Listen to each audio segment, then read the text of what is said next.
സർക്കാർ ഒരു അന്വേഷണം പ്രഖ്യാപിച്ചിട്ടുണ്ട്, അന്വേഷണ സംഘം രൂപീകരിച്ചിട്ടുണ്ട്. അപ്പോ അന്വേഷണ സംഘം സമീപിക്കുകയാണെങ്കിൽ താങ്കൾ മൊഴി കൊടുക്കാൻ തയ്യാറാണ്?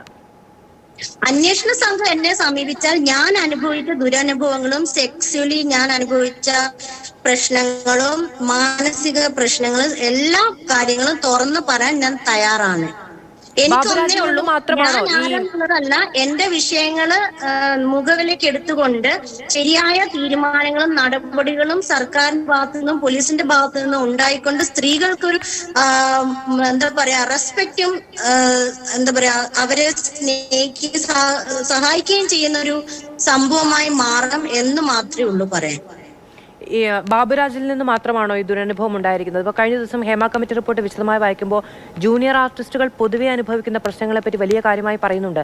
അതായത് സിനിമയിലേക്കുള്ള ഒരു എൻട്രി പോയിന്റിൽ തന്നെ ഇത്തരത്തിൽ തുറന്ന് സെക്സ് ഓൺ ഡിമാൻഡ് എന്ന രീതിയിൽ ആവശ്യപ്പെടാൻ വിമുഖതയില്ല ഈ കാസ്റ്റിംഗ് ഡയറക്ടർമാർക്കും പ്രൊഡക്ഷൻ കൺട്രോളർമാർക്കും എന്നാണ് ആ റിപ്പോർട്ടിൽ പറയുന്നത്. അത് യാഥാർത്ഥ്യമാണോ? അത് സത്യസന്ധമായ ഒരു കാര്യമാണ്. എത്ര സത്യസന്ധമാണെന്നുള്ളതിൽ യാതൊരു തെറ്റുമില്ല. അത് അവരാ സ്റ്റാർട്ടിങ്ങിൽ തന്നെ ഇപ്പൊ നമ്മൾ എന്താണ്, നമ്മൾ അങ്ങനെയുള്ള ഒരാളാണോ, നമുക്കതിന് ഓക്കെ ആണോ എന്നറിയാതെ തന്നെ അവരുടെ ഫസ്റ്റ് ഡിമാൻഡാണ് അഡ്ജസ്റ്റ്മെന്റിന് തയ്യാറാണോ, അഡ്ജസ്റ്റ്മെന്റ് ഓക്കെ ആണോ എന്ന് അവര് പച്ചയായിട്ട് ചോദിക്കും. അതിലൊരു സംശയമില്ല. ഹേമ കമ്മിറ്റി റിപ്പോർട്ടിൽ പറഞ്ഞിരിക്കുന്ന പല കാര്യങ്ങളും ഞാൻ കേട്ടതാണ്. കഥകില് വന്ന് തട്ടുക, അത് ഞാൻ അനുഭവിച്ചിട്ടുണ്ട്. പിന്നെ ഭക്ഷണത്തിന്റെ കാര്യം അതെനിക്ക് അറിയില്ല. മറ്റ് നമ്മളെ ഇവര് വന്ന് വിളിക്കുകയും നമ്മളോട് ഇപ്പൊ ഞാൻ 12C എന്ന് പറയുന്ന ഒരു സിനിമയ്ക്ക് വേണ്ടി എറണാകുളത്ത് ഓഡിഷന് പോയ സാഹചര്യത്തില് അതിലെനിക്ക് റോള് കിട്ടി. അവര് തന്നെ കുറെ ദൂരം ആയതുകൊണ്ട് വൈകിയതിനാൽ അവർ തന്നെ എനിക്കൊരു റൂം റെഡിയാക്കി തന്നു. കുട്ടി ഇവിടെ നിന്ന് താമസിച്ചിട്ട് നാളെ പോയാൽ മതി എന്ന് പറഞ്ഞു. ഞാൻ അവിടെ താമസിച്ച് ഒരു കുറച്ച് രാത്രി ആയപ്പോ ഡോറിൽ വന്ന് തട്ടലുണ്ട്. പക്ഷെ ഞാൻ അന്ന് ഡോർ തുറന്നില്ല. പിറ്റേ ദിവസം രാവിലെ 6 മണിക്ക് അതിന്റെ കാസ്റ്റിംഗ് ഡയറക്ടറും സ്ക്രിപ്റ്റ് റൈറ്ററും കൂടി വന്നു. റൂമിൽ വന്നു, നേരെ കയറിയിരുന്നു, ബെഡിൽ കയറി ഇരുന്നിട്ട് കുറെ സ്ക്രിപ്റ്റുകൾ കാണിച്ചിട്ട് ഇതിലെല്ലാം കുട്ടിക്ക് നല്ല റോള് തരാം, പക്ഷെ ഇപ്പോ ആ നിമിഷം അവരുടെ കൂടെ സഹകരിക്കണം, അവർക്ക് അവരുടെ താല്പര്യങ്ങൾക്കനുസരിച്ച് നിൽക്കണം എന്ന് നിർബന്ധമായിട്ട് പറഞ്ഞു എന്നോട്. അതിന് മുമ്പ് എന്നോട് ഒന്നും പറഞ്ഞിട്ടില്ല. ഞാൻ പറഞ്ഞു ഞാൻ അതിന് തയ്യാറല്ല എന്ന് പറഞ്ഞ് അവരോട് പ്രതികരിച്ചു. അവര് ദേഹത്ത് തൊടുകയൊക്കെ ചെയ്തു. ഞാൻ തട്ടി മാറ്റി റിസപ്ഷൻ തൊട്ടടുത്ത റൂമായിരുന്നുകൊണ്ട് അപ്പൊ തന്നെ എനിക്ക് അവിടെ നിന്ന് റെസ്ക്യൂ ആകാൻ പറ്റി. ആ റിസപ്ഷന്റെ അവരുടെ ഹെൽപ്പ് കൊണ്ട് അവരെന്നിട്ട് റൂമിന്റെ പേ ഒന്നും ചെയ്തില്ല. അവർ പേ ചെയ്തോളാന്നാണ് പറഞ്ഞത്. ഞാൻ സഹകരിക്കാത്തത് കൊണ്ട് അവരെന്നെ നിരുത്സാഹപ്പെടുത്തി റൂമിന്റെ പേയ്മെന്റും കൊടുത്തില്ല. അന്ന് വിഷമിപ്പിച്ചാണ് അവിടെ നിന്ന് കടത്തി വിട്ടത്. ഈ വിഷയങ്ങളൊക്കെ സത്യമാണ്. ഈ സിനിമ എന്ന് പറയുന്ന സംഭവം നമുക്കറിയാം വിശുദ്ധമായ ഒരു കലാരൂപമാണെങ്കിലും ഇതിന്റെ പേരിൽ, സിനിമ എന്ന പേരിൽ നടക്കുന്നത് സ്ത്രീ ചൂഷണം തന്നെയാണ്. അതിൽ യാതൊരു സംശയമില്ല. ഇപ്പൊ ഒരു ഹോട്ടലിൽ അങ്ങനെ ഒരു പ്രശ്നമുണ്ടായി, അവിടുത്തെ ജീവനക്കാരടക്കം അറിയുകയാണെങ്കിൽ അവരൊക്കെ സാധാരണഗതിയിൽ നമ്മുടെയൊക്കെ നിയമം അനുസരിച്ച് പോലീസിൽ അറിയിക്കേണ്ടതാണ്. ഇത് ഇവരൊക്കെ അറിഞ്ഞുകൊണ്ടുള്ള ഒരു കാര്യമാണോ? എറണാകുളത്തുള്ള മിക്ക നമുക്ക് അന്വേഷിച്ചാൽ ഇപ്പൊ പരാതിക്കാരില്ലാത്തത് കൊണ്ടാണ് ഇതൊന്നും വെളിയിൽ വരാത്തത്. എറണാകുളത്തുള്ള മിക്ക ഹോട്ടലുകളിലും നടക്കുന്ന സംഭവങ്ങൾ ഇപ്പൊ പരസ്യമായിട്ട് നമുക്ക് അറിയുന്ന കാര്യങ്ങളാണ്. ഈ പല ഹോട്ടലുകാരും ഇതിന് സപ്പോർട്ടാണ്. കാരണം അവരുടെ നിലനിൽപ്പ് ഇങ്ങനെയുള്ള ആളുകൾ വന്നാൽ മാത്രമാണ് അവർക്ക് എന്തെങ്കിലുമൊക്കെ വരുമാനം കിട്ടുന്നത്. അപ്പൊ അവർക്ക് അറിയുന്ന പല ഹോട്ടലുകളിലും അവര് സപ്പോർട്ടാണ്. ഈ ശ്രീകുമാർ മേനോനുമായി ബന്ധപ്പെട്ടുള്ള ആരോപണം എന്താണ്? ശ്രീകുമാർ മേനോൻ നമുക്കറിയാം ഓഡിയന്റെ ഡയറക്ടറാണ്. അതേപോലെ തന്നെ അദ്ദേഹം കല്യാൺ സിൽക്സിന്റെയും പല പ്രമുഖ കമ്പനികൾക്ക് വേണ്ടിയും പരസ്യം ചെയ്യുന്ന ഒരാളാണ്. അപ്പൊ അദ്ദേഹത്തിന് സിനിമയുടെയും ഇങ്ങനെ ഒരു ആഗ്രഹത്തിന്റെ പേരിലാണ് ഞാൻ പറഞ്ഞല്ലോ, നമുക്ക് നല്ലൊരു കരിയർ നമ്മള് നോക്കുമ്പോൾ നമ്മുടെ മുന്നിൽ പല നല്ല നടിമാരും പ്രശസ്തിയിലും നല്ല രീതിയിലും ജീവിക്കണ അവരെ കാണുമ്പോൾ നമുക്കൊരു ആഗ്രഹം തോന്നും. അങ്ങനെയുള്ള രീതിക്കാണ് ഞാൻ അദ്ദേഹത്തെയും അഭിനയത്തിന് ശേഷം അദ്ദേഹത്തെ സമീപിക്കുന്നത്. അപ്പൊ നല്ല പരസ്യത്തില് റോൾ ഉണ്ട് എന്ന് പറഞ്ഞാണ് വിളിക്കുന്നത്. അപ്പൊ അദ്ദേഹം പറഞ്ഞു അദ്ദേഹം പാലക്കാട്ടോ കോയമ്പത്തൂർ അവിടെയാണ്, അവിടുന്ന് എറണാകുളത്തേക്ക് വരുന്നുണ്ട്. അദ്ദേഹത്തിന് ക്രൗൺ പ്ലാസയിൽ വെച്ചിട്ട് മറ്റെന്തൊക്കെയോ മീറ്റിങ്ങുകളുണ്ട്. അന്ന് വരികയാണെങ്കിൽ കാണാം, നേരിൽ കണ്ടിട്ട് നമുക്ക് വേണ്ട കാര്യങ്ങൾ തീരുമാനിക്കാന്ന് പറഞ്ഞു.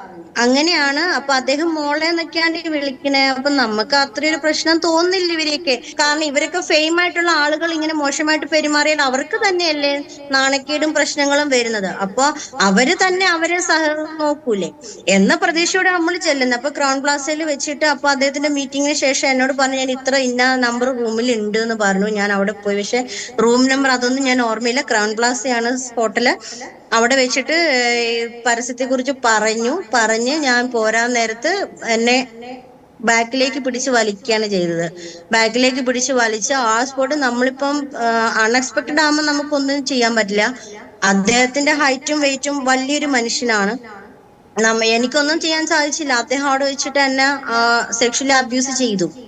അവിടുന്ന് ഞാൻ പിന്നെ കാറിനോട് ഇറങ്ങി പോരുകയാണ് ചെയ്തത്. അപ്പൊ അന്ന് തൊട്ട് എന്റെ മനസ്സിൽ കുറെ സങ്കടങ്ങളും വിഷമങ്ങളും, ആരോടെങ്കിലും പറയാൻ കുറെ പ്രശ്നങ്ങളുണ്ട്. പക്ഷെ ഇത് പറഞ്ഞാൽ നമ്മൾ സമൂഹത്തിൽ ജീവിക്കുന്നു, നാട് വീട് നമ്മുടെ വീട്ടിലുള്ളവരുടെ കാര്യങ്ങളൊക്കെ ചിന്തിക്കുമ്പോൾ നമുക്കിതൊന്നും പുറത്തു പറയാൻ തോന്നൂല.